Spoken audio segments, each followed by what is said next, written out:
It is Wednesday, and you all know what that means. It's time for another episode of the Life in the Movies podcast. I'm one of your co-hosts. My name is Ryan Cam. I want to thank you so much for tuning in, as always. And this week, well, it's pretty much a trash fire over a Warner Brothers, and so Jacob and I are going to be diving in head first. We're going to be grabbing our popcorn, and we're going to be Zapruder filming this thing to see what the heck is going on there. We'll also be covering Jessica Jones Season 1, Episode 6, and talking about some fun things that we've been watching lately. But first, I have to introduce my co-host, Jacob Martin. And Jacob, if you were in trouble from a PR standpoint, who would you personally get? Those guys who did the Fire Festival or Warner Brothers PR? There is no right answer. It is crazy what's going on at Warner Brothers since they canceled the Batgirl movie. It seems like ever since that point, Warner Brothers has been going slowly downhill from the recent announcement with the merge of Warner Brothers and Discovery, and then the continued stuff with Ezra Miller. Like, this stuff just keeps piling up, and I'm really intrigued to talk about this in tonight's podcast. That's for sure. It truly is a slow motion train wreck, for lack of a better word.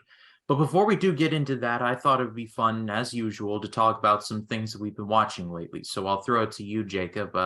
Looking at your channel, I literally just got done watching your Killing review, continuing your Kubrick series. So how's the Kubrick series going for you? Me and Stanley Kubrick aren't really the most compatible, come to find out. Like, even his best movies, like with the exception of The Shining, his movies aren't really my thing, and his early films aren't really doing it for me. I didn't like Fear and Desire or Killer's Kiss, and The Killing is no exception. I want to love this movie because it's considered a hidden gem in his filmography. Mixes film noir and heist genre elements in there. And you can see how a movie like this inspired some of Quentin Tarantino's movies, particularly Reservoir Dogs. But I didn't care for any of the characters. And I thought the meshing of genres didn't really work for me. I will admit it's a well-made film. There's a couple good sequences in there. There's a fun little brawl at one point. The heist revolves around horse racing, and some of the horse races are shot well. And the ending I thought was memorable, but when I didn't care for any of the characters, the movie does become a chore to watch. So, unfortunately, I'm not a fan of The Killing. You know, it's kind of sad because that movie does star Sterling Hayden, who is someone who appears quite frequently in Kubrick's movies. He was in Dr. Strangelove. He was McCluskey in The Godfather. So he was a great character actor, but I actually have not seen The Killing, but I've heard kind of mixed things about it. I consider myself a fan of Kubrick, but I also see people's thoughts on, like, mostly praising like everything from 2001, maybe Paths of Glory and Barry Lyndon, starting from like Paths of Glory up through Eyes Wide Shut, and the rest are kind of give and take. I've seen Spartacus, but he being Kubrick, did not like that one, but I thought it was actually kind of cool. Yeah, Spartacus is one of the few Kubrick movies that I actually do really love, and I'm excited to revisit that one.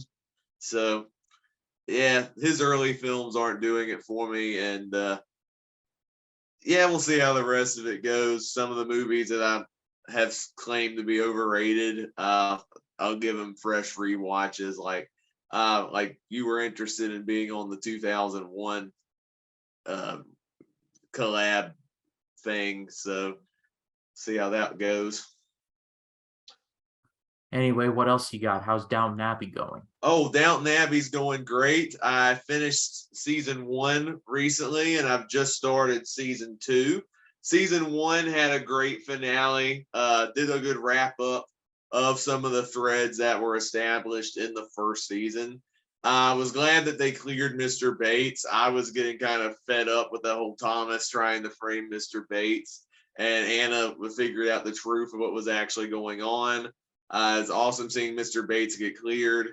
The stuff, O'Brien, I did not like her there was a thing that she does to Cora, Lady Grantham, where I feel like she's hitting that unforgivable state, or even though she kind of had second thoughts, the thing she was planning on doing actually still happened. And I was like, how is she still around? That's like psycho serial killer worthy what you just did. And I was pretty frustrated with her. But I think the strength of Downton Abbey is even the most hateable characters are still written well, and you see their motivations at the same time. And of course, season one ends with World War One coming in the balance, and that dives into season two, which I have seen the first episode already. Great start to Downton Abbey. I think season two might end up better than season one because the whole concept of World War One and how that affects the characters, I think that's right for great story potential. And I'm already liking what I'm seeing in the first episode. The stuff with Matthew Crawley. Matthew Crawley, for some reason I struggle to say his last name sometimes. And his engagement to another woman, which makes Mary a little upset. There's stuff with, there's some young men that still work at Downton Abbey that want to fight, but they are struggling to get in. And there's some other characters who think they're cowards because they're not fighting in the war. There's the character Sybil that ends up becoming a nurse. And the thing that actually intrigued me the most was that, at the end of season one, Thomas is like, no, I'm going to sign on to be a doctor to get out of Downton Abbey. No, you see him actually fighting in the trenches at the tail end of the first episode. I'm like, oh, I wonder if this is going to be the part where I'm going to like his character. His time in the war is going to humble himself. And you get the final minutes and his coward's way out of getting out of the war. And I'm like, nah, you're still just as unlikable. I still don't like Thomas yet. Give it time. You will come around to him. And to your point about O'Brien, what happens to Cora in this episode, I was just like, this was the part where I was like, okay, when Downton Abbey goes near the knuckle, they go really near the knuckle. There's a lot of crap that happens to this family, and that's just the tip of the iceberg. I won't go into spoilers in case any of you have not seen it out there. But I remember when my mom and I were watching that episode for the first time, I was like, I could almost see it coming, and there was just nothing that I could do about it. It was just a very sad development. Yeah, I think what kind of like my one detriment to the beginning of season two, it didn't get brought up. I was kind of shocked by that. Like that was a big thread that messed up the Lady Grantham. And you're telling me that I think it was like a 2-year gap since then where season two starts. One, O'Brien's still there. She has no guilt over what happened. And Lady Grantham has no hard feelings over that incident.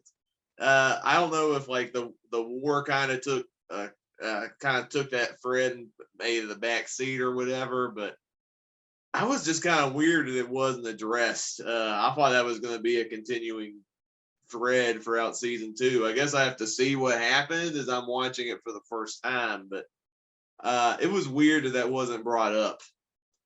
The first episode, I just looked it up. It takes place in September 1916. So there is a bit of a time jump. Yeah, I did notice that, but it was just weird that, even with the time jump, I thought that would continually be addressed after, that was a pretty traumatic event for Lady Grantham.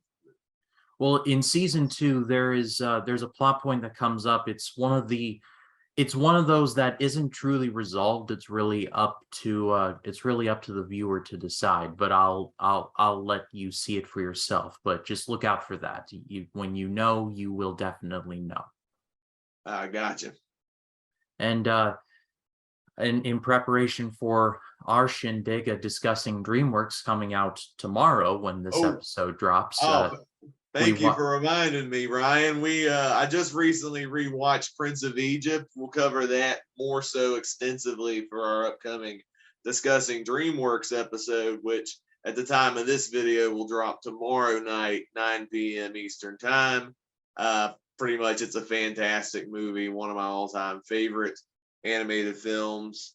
Another one I'm going to share is I recently checked out The Burbs for the first time from my Project Hank series. That is a 1989 comedy directed by Joe Dante, the same mind behind films as Gremlins and Small Soldiers. And the film stars Tom Hanks as a family man, a suburbanite who wants to enjoy his vacation. He notices some new neighbors across the street, and he and his neighbor friends go and spy to see if there's anything sinister going on. It's a good mix of horror and comedy in there. The film does have a good all-star cast. Tom Hanks probably gives one of his funniest performances in this movie. I definitely enjoyed seeing how unhinged he gets as, you know, this whole investigation that's going on. He slowly loses his mind in the process pretty much, and he's pretty funny. Carrie Fisher plays his wife. She's really good in the film. You got Bruce Dern and Corey Feldman as some of the neighbors in the film. One of the suspicious neighbors that are being investigated is played by an actor named Henry Gibson.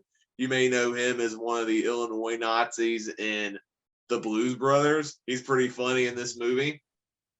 The movie does have maybe one too many twists, and I'm confused over the general message and commentary about the movie. That's like the one glaring flaw I have with the film. But the film is still a lot of fun. It does a good mix of horror and comedy, and it's another enjoyable 80s film that shows, you know, how funny Tom Hanks was during his comedic phase. Yeah, I love me some Blues Brothers. The Illinois Nazis in that are just like I I enjoy how much the Blues Brothers just completely just crap on them throughout that whole movie. It's just so much fun. But Yeah. this is one of the few Tom Hanks movies that I have yet to see, and I've always wanted to. I've heard good things. The only thing I really know about it is when Tom Hanks was on the James Corden show and they did this whole thing where it's like rundown of Tom Hanks's whole career in about 5 minutes or something like that. And they got to the Burbs and it was like there's a bone in his hand. It's like, Ray, this is Walter. And they go, no. And like, Yeah. I was thinking, is that from the Burbs? I think that is. Yeah, it is from The Burbs, and it is one of the funniest scenes of the movie. So that's the only thing I know it for. But I do intend to see it one of these days. So what else?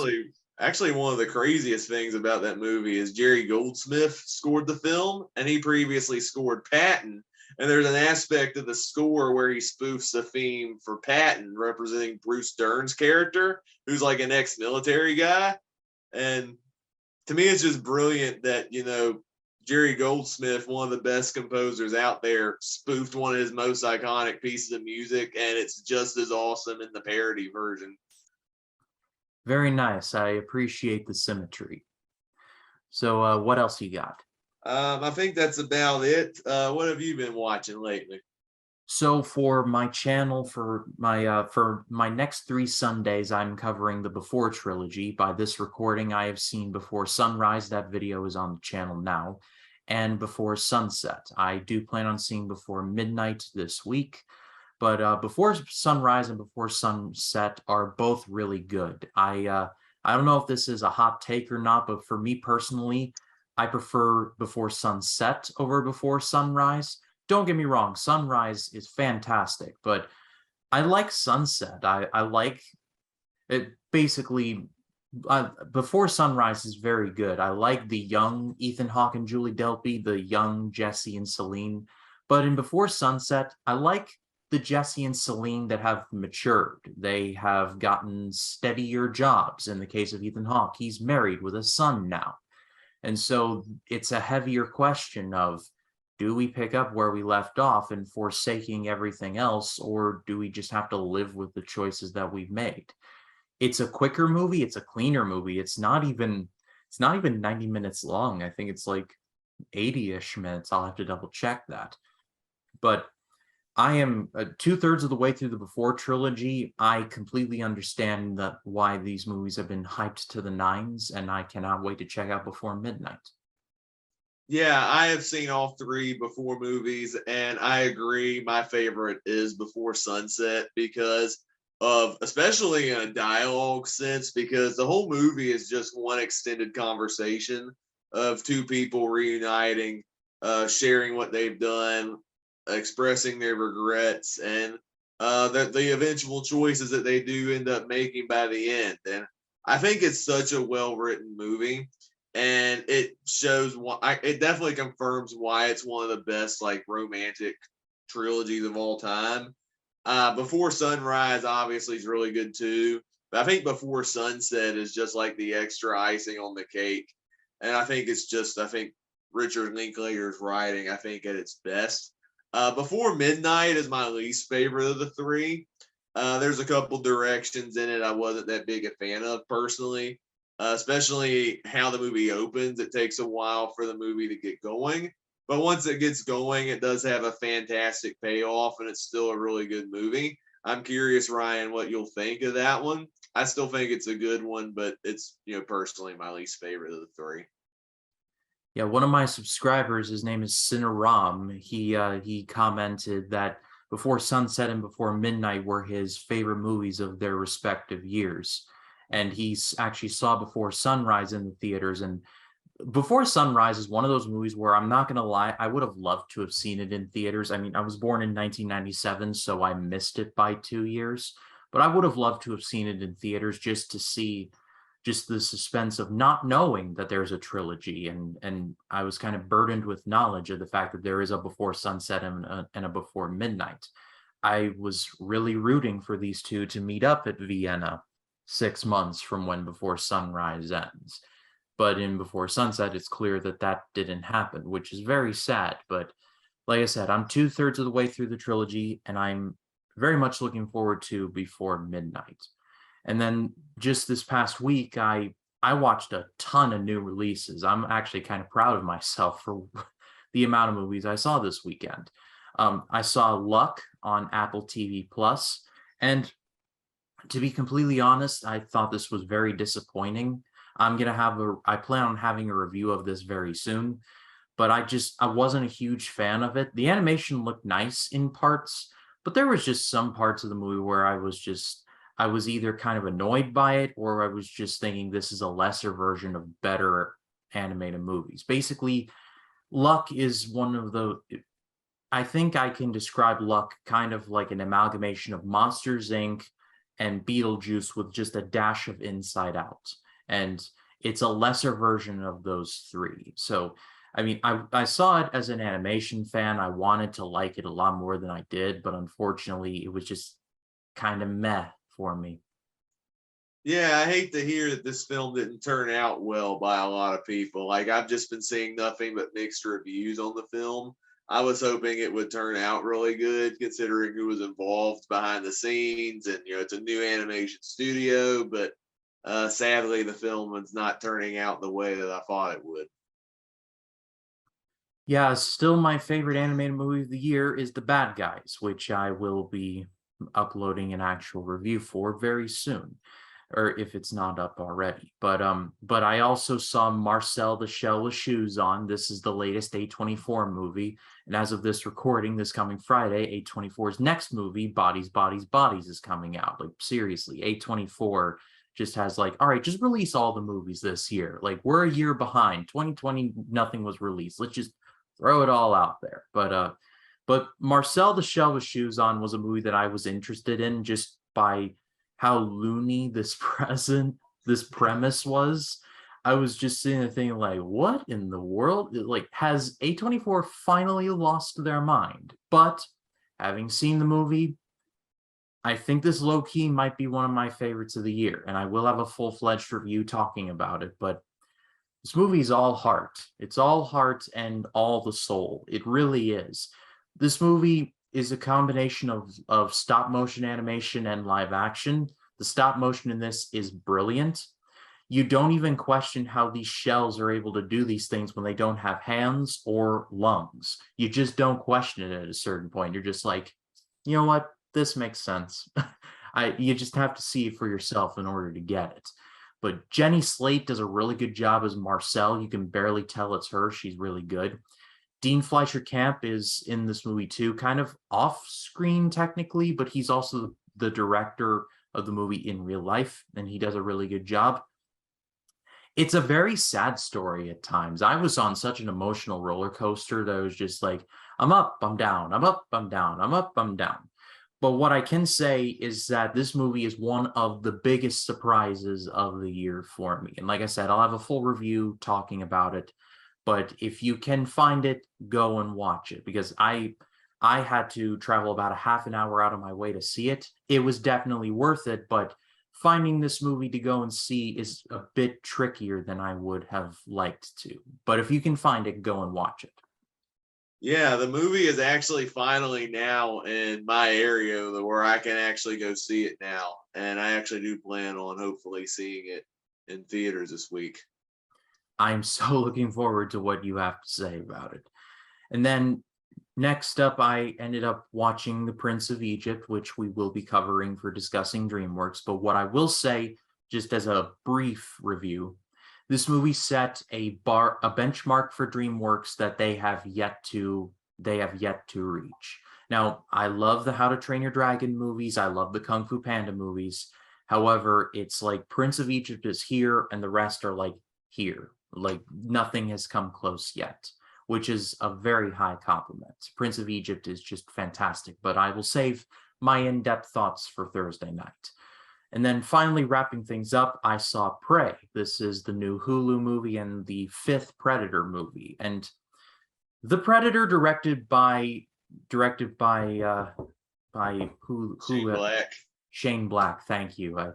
It was terrible. Like Yeah. I don't think I need to beat that dead horse any more than I already have. It is just not good. So when I heard this movie was coming out, I just didn't want anything to do with it. But considering the fact that it was directed by Dan Trachtenberg, the director of 10 Cloverfield Lane, I was like, all right, you got my attention. And honestly, this movie's better than it had any right to be. It is not perfect. I wish it had been a theater movie. But at the same time, I am so glad that this is about as Predator a movie as we will probably ever see. This is my favorite Predator movie I've seen since Predator 2. Like I said, I have a full-on review talking about it, but this is basically about as close to OG Predator as we will probably ever get. It is a very well-made movie. It's got a lot of fun action sequences. They finally made the Predator just a complete and total badass again. He is the final boss that he is always supposed to be. There's nothing about factions or super predators and regular predators and all that gobbledygook. It is one predator against one hunter. That is what I wanted, and that is exactly what I got. And shout out to Amber Midthunder. She needs to be in more stuff. That's all I got to say.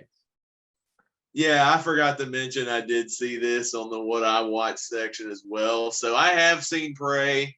I agree, Ryan. It's a fantastic movie. I dare say I like it over the original Predator.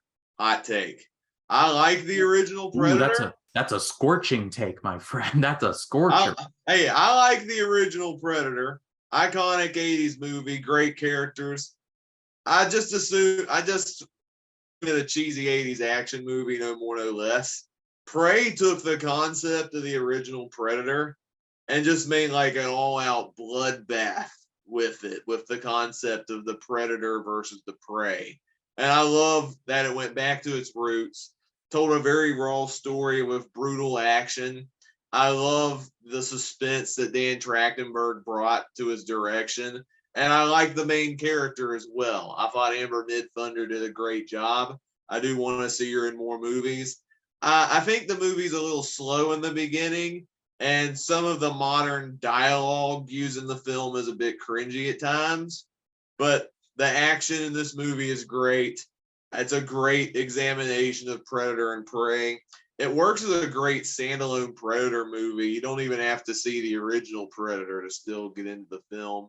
And to me, it's one of the biggest surprises of the year so far. Like, I wish this film was in theaters so more people would get a chance to watch it. But if you have Hulu, definitely watch it. It's awesome. Yeah, I definitely agree. And I ask all of you, what have you been watching lately? Leave them in the comments. We'd love to read what you have to say. All right, Jacob, let's get into talking about Jessica Jones season 1, episode 6, called AKA You're a Winner. Luke hires Jessica to help him find someone who may have skipped town, but she fears he'll learn too much about her history in the process. So, what we were saying last week about this series getting dark, they found a way to make it darker. Am I right? Oh yeah. Where do we even start with this?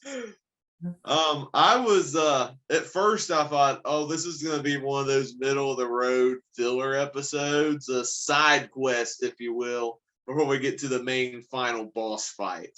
Because it's Luke Cage going and paying Jessica for an investigation related to his personal life. I'm like, okay, it's got potential, but it looks like it's not gonna do much to the story. It's just gonna be a fun little side quest.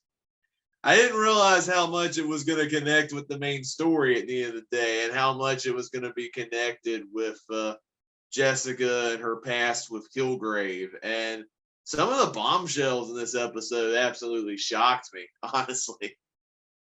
Yeah, this episode was dropping fire bombs, just like left, right, center. Even some of the characters that would technically, I guess, be side characters, like Hope Schlottman. I had no idea that they would still be having her in 6 episodes in, but here we are. She goes through just the complete ringer. She actually gets pregnant, and at the end of the last episode, she hired an inmate to like give her the.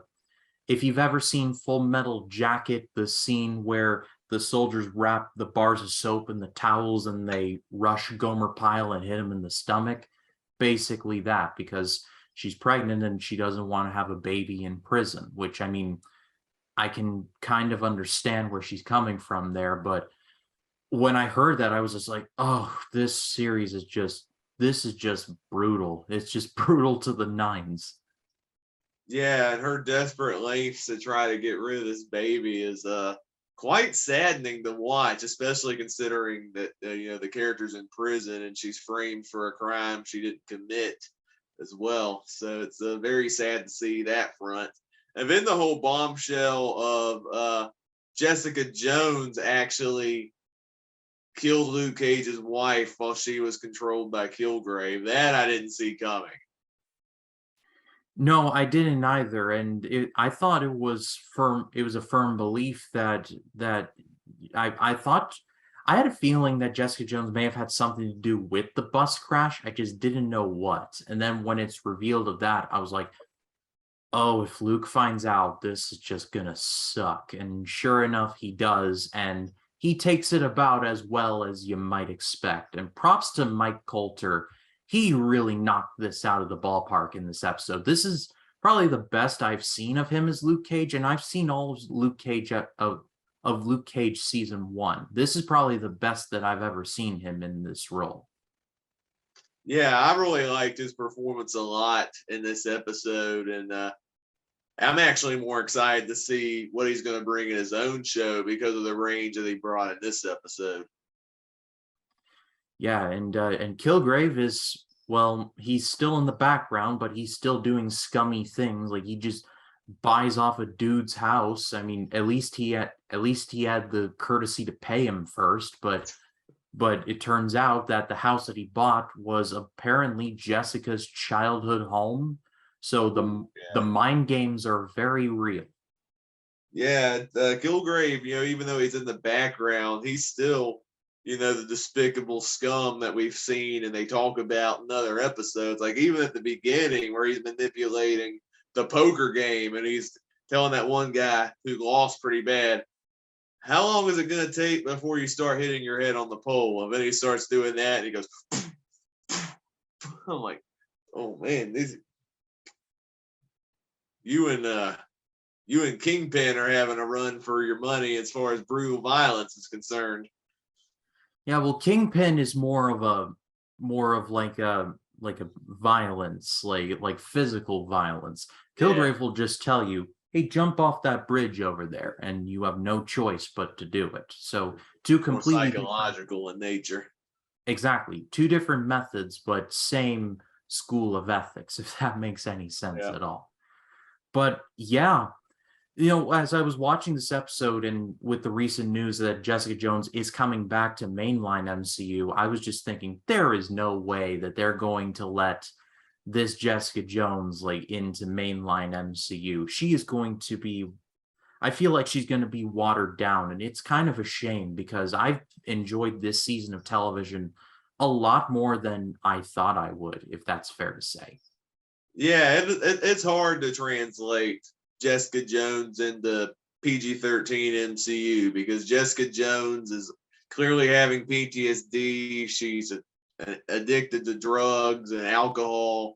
There's a lot of trauma linked to her past. I don't know how that's going to translate to the current MCU timeline, but I guess Kevin Feige can pull it off. That's certainly a fact, and I guess this is as good a place as any to transition into our main event. But first, what did you all think of Jessica Jones Season 1, Episode 6? Leave your thoughts in the comments. We'd love to read what you have to say. All right, Jacob, it's time to Zapruder film the Warner Brothers Discovery Dumpster Fire. In case you all have not been paying attention, long story short, Warner Brothers canceled the Batgirl movie that they had already spent $90 million on. It's not going to theaters. It's not even going to streaming. It's not coming out at all, period. And this wasn't just some low budget thing. Like I said, $90 million went into this. Nearly 8 figures, or 1, 2, 3, nearly 9 figures, excuse me. Michael Keaton came back as Batman for this. Brendan Fraser was the villain in this. And Warner Bros. Was just like, yeah, we're just going to absorb the loss on this one. And then on top of that, you got the Warner Brothers like Discovery thing, and Ezra Miller is being Ezra Miller, which is a rather just unfortunate thing. CW is canceling all of their Arrowverse shows. They say they've got a 10-year plan, but I don't know. It just, to me, comes across as that dog sitting in the apartment that's on fire, like going, this is fine. Oh my goodness. Where to even begin with all this, honestly? I was shocked as everybody when they canceled the Batgirl movie. Especially when the creators, the directors said they were like 90% done with the project. I think it was in post-production. I've never heard of a movie being canceled this late in production. Normally, projects fall through in the early development stages. Why would you spend all that money, film your production, and then the studio's like, never mind. We're not going to release this movie. Let's do a tax write-off, cut our losses, and not let this film see the light of day. Like, to me, that makes less sense than actually releasing the film. Like, I think it makes more sense on a financial level to still release the film and give it a chance for people to see it, especially to all the talent involved. I just feel so bad for everyone who's worked so hard on this movie, and the movie might not see the light of day. Yeah, exactly. And I'm not someone who is like cold-hearted. I'm not like I heard that the test screenings for this movie were just terrible, and so that may be among the reasons why the movie's not getting released. But at the same time, the movie is still worked on by actual people, like just even in the lower departments, like catering or like just things like that. Actual money went into paying people to work on this movie to be conceivably released in theaters or to go on to their very shiny, expensive streaming service. And now it's not even doing that. So the real losers in this situation are the cast, the crew. If anyone even had a finger in creating this, then it's like their work is just going to be like, it never existed. And that's just a tragedy, because I'm a firm believer that even bad movies like your Rooms, your Birdemics, they're at least movies that got made. And as much as I love movies and as much as I love making fun of bad movies, I know deep down that people at least made a movie, which is probably something that I'll never get the chance to do. So in that case, they're better than me, but at the same time, I don't know, it's just complicated. So I really feel bad for this cast, this crew. that just to have them be just have the studio just be like, nope, we're just not going to be doing this anymore. It truly is heartbreaking, and it really just it makes you think, because Einstein once said insanity is doing the same thing over and over again and expecting a different result. Clearly, these people did not learn from the release of the Snyder Cut situation, which I'm not going to rehash. I'm sure if you all are watching this, you know exactly what it is. But that whole thing lasted entire human years until they finally were like, all right, fine, here it is. Enjoy it, do as you like with it. And I feel like you're just gonna reopen Pandora's box. I'm not surprised if there's gonna be a hashtag release the Batgirl cut or something like that. Or it could not happen. Who knows? I'm already seeing that pop up on social media. Hashtag release the Batgirl movie. I even hashtagged at one point as well because I was frustrated that the movie got canned when I felt like the film should have been seen. There's even a petition going around that change.org where you can like fill in the petition that the film get released. There are people that are frustrated that the film is not seeing the light of day, and it is a shame. And it's not just Batman. Like they were developing a animated Scooby-Doo movie, which was even closer to completion than Batgirl, and it got canned as well. Now, granted, I didn't care for the Scoob movie that came out in 2020, and this film was like the sequel to it. I don't know if I would have actually seen that film, considering I didn't care for the last movie, but still, that movie was like near done. You should have given the people a chance who made it to release it so people can check it out and see for themselves. So it's not just Batgirl, it's just other projects that are getting screwed over by this new management with the Discovery crew going in.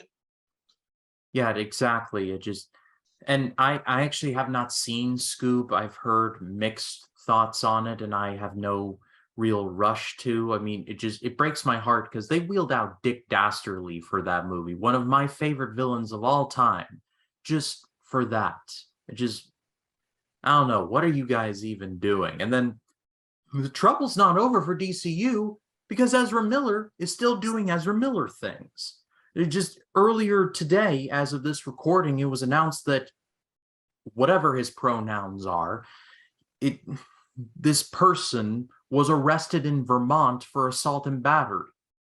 How is he still employed by this company? I have no, or whatever he is, or son of a, whatever this person is, why is this person still employed? It boggles the mind. It really does.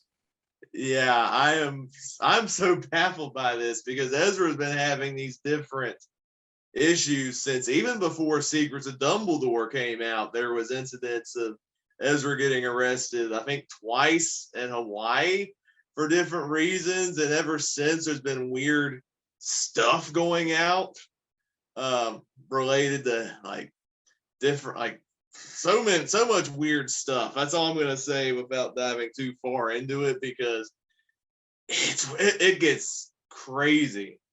And my problem with the whole situation is Warner Brothers has not really given a definitive answer to what they're gonna do, because I've heard stuff that they're still gonna release the Flash movie as is because the film's deep in production, but then the stuff with Ezra Miller is getting to a point to where it's like, what are we gonna do? He keeps messing up. We got to do something, or else people aren't going to see the movie. But you can't really do the recast because Ezra Miller is the main star. He's the Flash. You can't. What are we doing here? DC better thank their lucky stars that they got Black Adam coming out in October, and The Rock is attached to that, and everybody universally loves that man. I don't know how well that movie's going to do creatively or financially, but I mean, The Rock is still a draw, so at the very least, they've got that going for them. But at the same time, you're just looking at it and just it's just a mess. And then on top of that, I don't know if Jacob, if you've seen DC League of Super Pets yet, but I saw it and I was not a fan. That's one of the ones like to dislike ratio. It's 3-2. I actually got 2 dislikes for that. Apparently, there are people who like the movie, which is fine.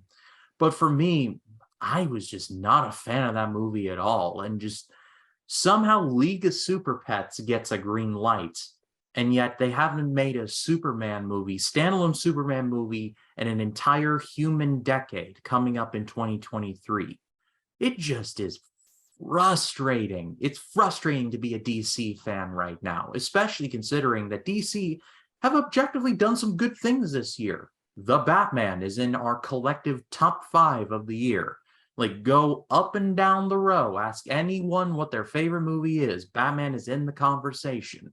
So to go from that high earlier in the year to where they are now, it's really sad. And then on top of that, you got the whole Warner Brothers Discovery thing where it's seemingly a content purge where the CW is pretty much becoming a ghost town. All the Arrowverse shows are getting canceled left and right.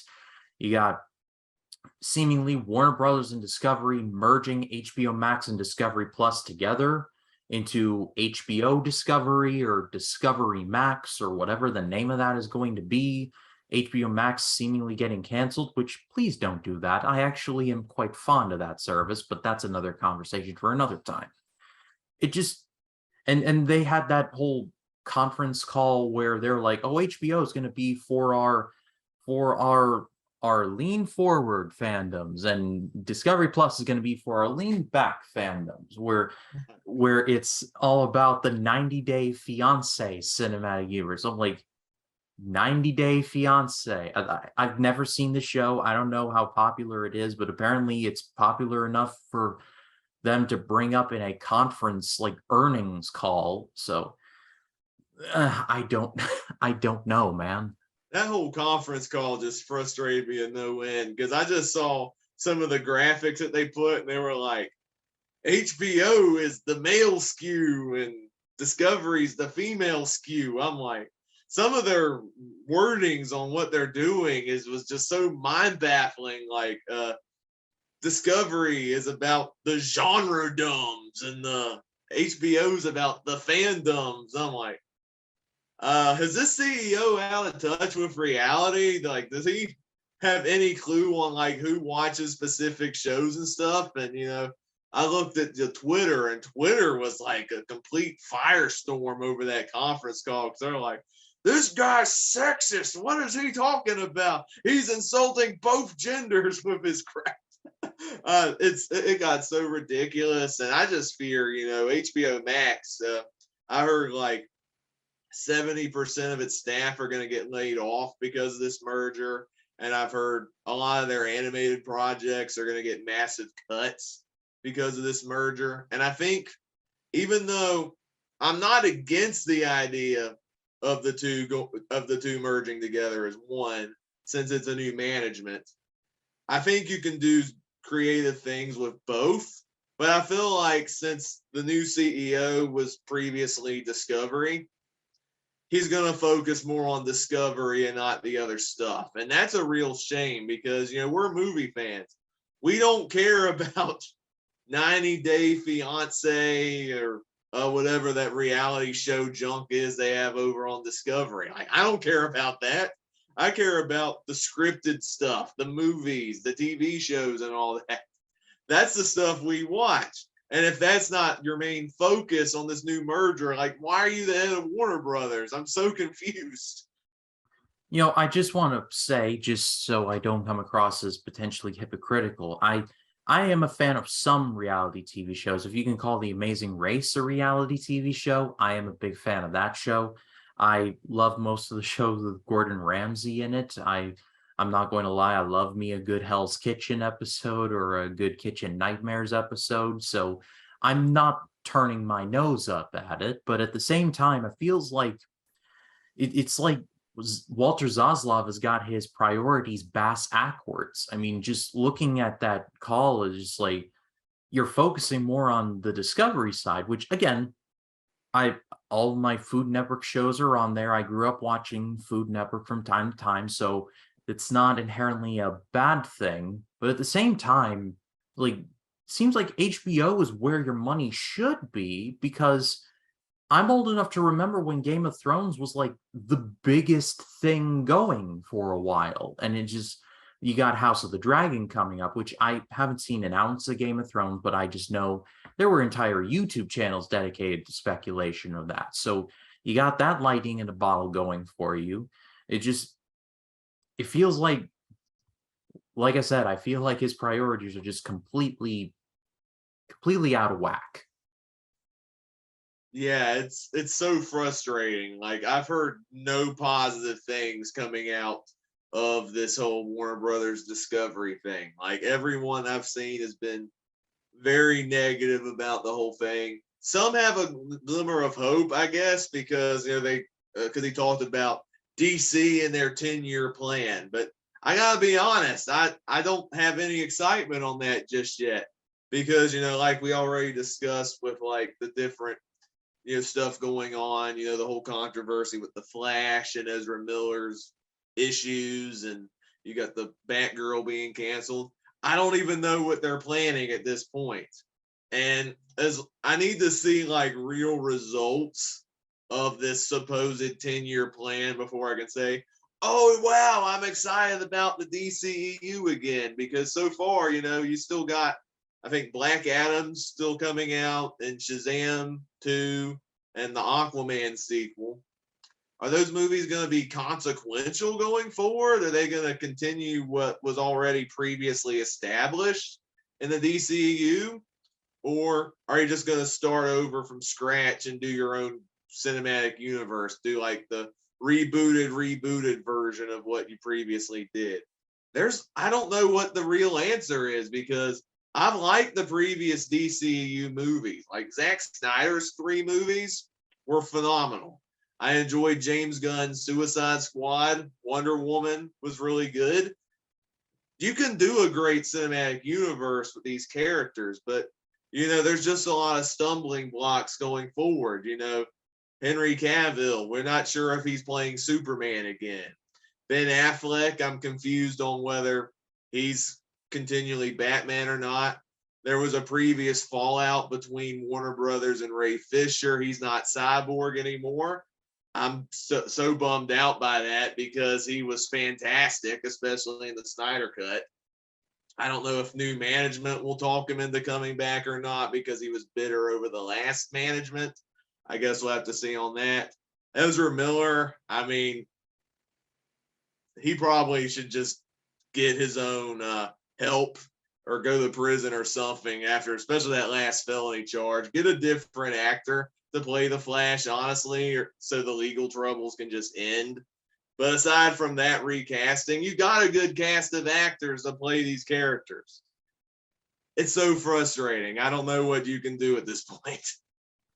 I have not watched the Flash TV show in about a minute, but Grant Gustin is right there. I mean, he's still under contract. I'm just saying he's about as good a Flash as we've got right now.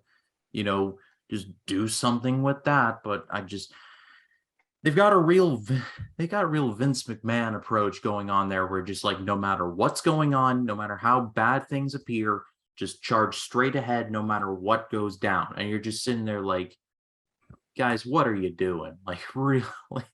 like it's like Flash comes out in November, Black Adam comes out in October. It's clear that from the Batgirl cancellation that you are more than willing to cancel near completed or almost completed projects, so there is a precedent. So I don't know. And just it's also confusing. It's like, what did Henry Cavill do to like not be able to be Superman anymore? Do they have so little faith in him that it's just like a one and done for him? I feel so sorry for that guy because he literally put the time, the effort in. It is like, even downside him, like give him a low ball figure. It's clear he wants to do it, but it just, they don't even want to do that. It's confusing. It's sad. It's just a lot of things that are just not positive. Yeah, it is. It's so sad because Superman, he was like the OG iconic superhero. He was like the first big comic book character. Superman got like the first big comic book movie in 1978. Superman should be treated with so much respect. He like laid the groundwork for why people love reading comic books and why people love comic book movies. And the fact that we haven't had a standalone film since 2013 is just insulting. I hope Henry Cavill does return as Superman. I know one of the things I am hopeful about, even though we've spoke negatively about Zaslav and the Discovery and all that, he put Superman on high priority as far as this 10-year plan. If he's able to get Cavill back, I'll at least have one thing of respect from this guy. But I don't know. You can either get him or get somebody else. You got to at least get Superman as your main figure in the DC universe again. Yes, I love Batman. Batman's an awesome character, but you got to have Superman in there to counteract with Batman's darkness. Yeah, I've got 7 words for that. I'll believe it when I see it. That's all I gotta say. Yeah. All right, well, I don't know if you got anything else to add, but it just, as my compassionate side really does feel for the filmmakers and for the cast and the crew, just this whole state of flux. I want things to improve. I want them to get better, but I don't know. I just don't see it on the horizon. But come October, it's going to be very interesting with Black Adam coming out. And then they just announced also a release date for Joker 2 Folly Adieu. I hope I'm saying that right. That's going to be a musical with Lady Gaga. And I'm just like, all right. I mean, points for originality, I guess, but it's just a total clown show over there. No reference to the Joker. It is an actual clown show. So what did you all think of the Warner Brother Discovery whole nonsense? Leave your thoughts in the comments. We'd love to read what you have to say.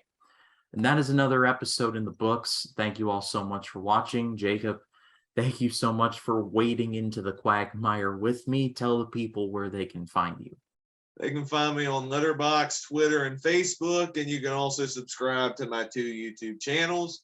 My second channel, Storytime with Jacob, is where I do book reviews and read-alongs. I just finally brought videos back on that channel again after a hiatus when I was sick last week, but I'm back doing more videos on that channel. And then on my main channel, I do movie reviews, TV reviews, ranking videos, and other fun stuff on my channel. Some of the videos coming on my channel at the time of recording, my video for Stanley Kubrick's The Killing just dropped. Another one I recently reviewed was The Burbs on my Project Hank series. Other videos coming to the channel include my review of Alfred Hitchcock's Jamaica Inn, which was Alfred Hitchcock's last British film before moving to Hollywood. I got a review of episode 8 of Downton Abbey coming to the channel, which is the first episode of season 2. What else do I got? I'll be reviewing The Lion King 1.5 this week for my Celebrating Disney series. And I'll also be covering The Terminal for a live stream discussion with another YouTuber, Adam, from his channel, What the Gym. That underrated film directed by Steven Spielberg, along with our discussion with Ryan, my Discussing DreamWorks episode. We'll be covering The Prince of Egypt. Don't forget to check that video out. Tomorrow at the time this video drops at 9 p.m. Eastern Time. Can't wait to talk about that amazing movie and to share, I think, just general unanimous praises over why that is arguably the best DreamWorks movie there is. Absolutely, and I'm looking forward to discussing Prince of Egypt with you on your channel. As for this channel, I'm going to have a bit of a 3-way review. I'm going to be covering the bad guys, the Northmen, and the outfits. They'll be in a bit of a combo review that should be up already by the time this video or this podcast drops. And then this coming Friday, I plan on reviewing, at the very least, Bodies, Bodies, Bodies. I am intrigued to see that. and one more new release if I can squeeze it in. And then this coming Sunday, I will be covering Before Sunset, and I'm looking forward to talking about that. And then, of course, I'm in full preparation mode for Scary Mania 3. It's going to be the biggest Scary Mania I have done since I have started it. Spoiler alert, Jacob is going to be involved in it. I've got Brevin from Brevin's Flicks and Games. He's going to be collaborating. And just a ton of others that have never been on the channel before. I am so looking forward to diving into that and watching all the movies and getting them all up for you. 31 horror movies in 31 days. It arouses the senses. But that's coming down the pike. But as for right now, thank you all so much as always for watching. That's Jacob Martin. My name is Ryan Cam. We will see you in the next one. Do take care.